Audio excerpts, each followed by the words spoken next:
How's it going, class? Today we're going to go over the check ride scenario that we were given. During this presentation, I'm going to cover trip, pilot, aircraft, environment, and external pressures.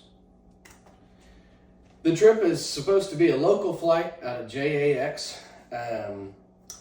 The aircraft is supposed to have your CFI and a couple of his family members in it that are visiting town. The flight's for training and check ride preparation. Excuse me if I itch my legs, I've got a crap load of poison ivy. Max gross weight conditions, which we've never flown in, so that's something we need to consider. You've never flown with your airplane at max weight. It's a totally different airplane.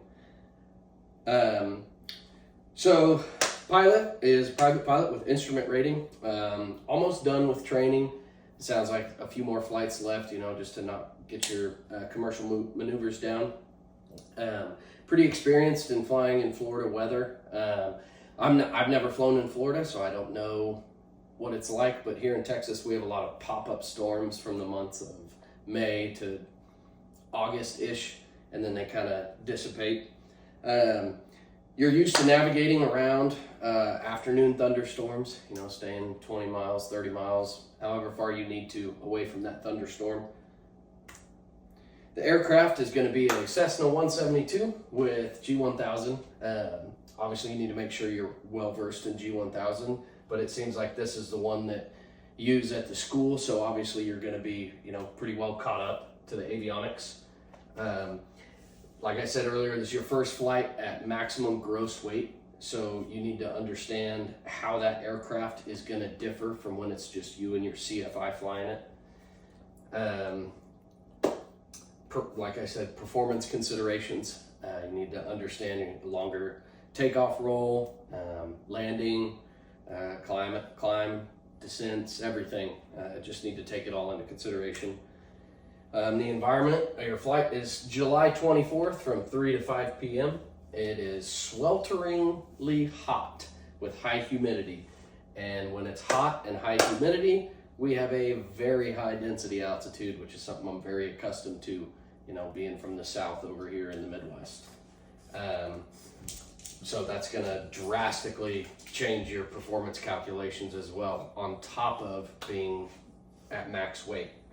There's always a potential for storms, summer storms in the afternoon here as well as in Florida. So if we take a look at our METAR, our winds are 110 at 12 knots. Not crazy. It's pretty crosswindy. It's not exceeding the crosswind component for a 172. We have scattered clouds at 4,200, broken at 10,000, broken at 25,000. Our temperature dew point spread looks good. Altimeter's reading 30.13, which is pretty high. Light rain in the northwest, obviously, or lightning in the northwest. You need to look and see which direction that storm is moving. If you look at the TAF, it's looking like there is going to be some showers come in and the cloud bases are going to drop. Winds aloft, pretty gusty. Obviously, we're just going to maybe go up to 6,000 feet. I guess if you wanted to, you could go to 9,000. There's going to be a lot of turbulence and downdrafts, but with the storms in the area. This is your second or third to last flight before your check ride, and your CFI is pressuring you to take these family members up. It's very high pressure. To me,